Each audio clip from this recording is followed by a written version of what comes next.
Miss Kesey, I would like to start with your abduction. 4 men made me open the safe. They took me as a hostage. Were you able to see anything at all through the blindfold? No. Well, the first thing I wanted to do was play the role. I thought the role was really interesting. It would give me a lot of challenges, and I'd be able to do something different than what I'd done, and it was just really exciting. And once I did that, they said, well, why don't you direct it as well? And I looked at it at first with a kind of a bit of a jaundiced eye, you know.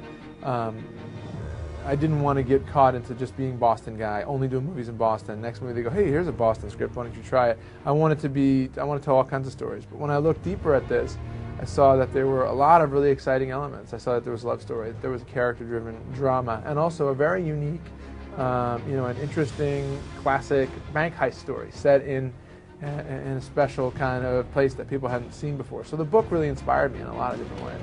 My main question to Ben was, what makes you think that you can star and direct in this thing? That's a lot to tackle. And, because of his answer is why I did the movie. He said, I don't know if I can do it, but I'm going to give it a go. I'm like, all right. His style on set was very personable and very gregarious and very friendly, but also very direct and very complete. We wanted to get the job done. And I think that all of that was coming out of the fact that he was tremendously prepared and knew what he wanted, knew the film he wanted to make. You dummies shot a guard.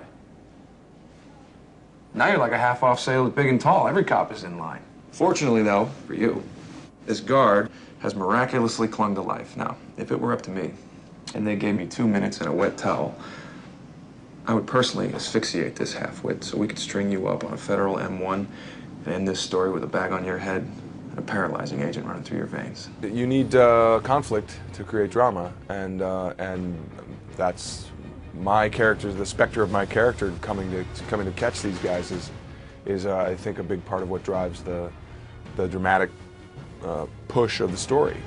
So you can't have a cops and robbers story without a cop and a robber. Sir, we've been trying to hail the security for the cash room. We're not getting a response. Take this, go.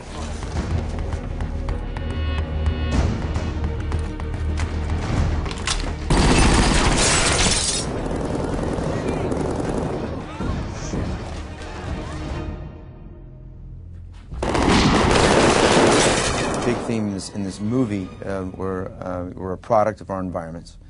For sure, Jim and Doug are both products of their environment, being specifically from Charlestown, where being a bank robber is a trade, is an actual job for people.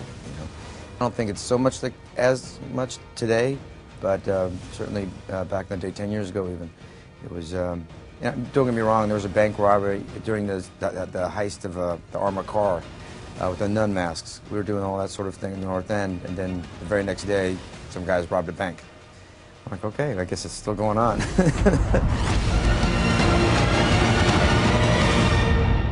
I'll see you again, this side or the other.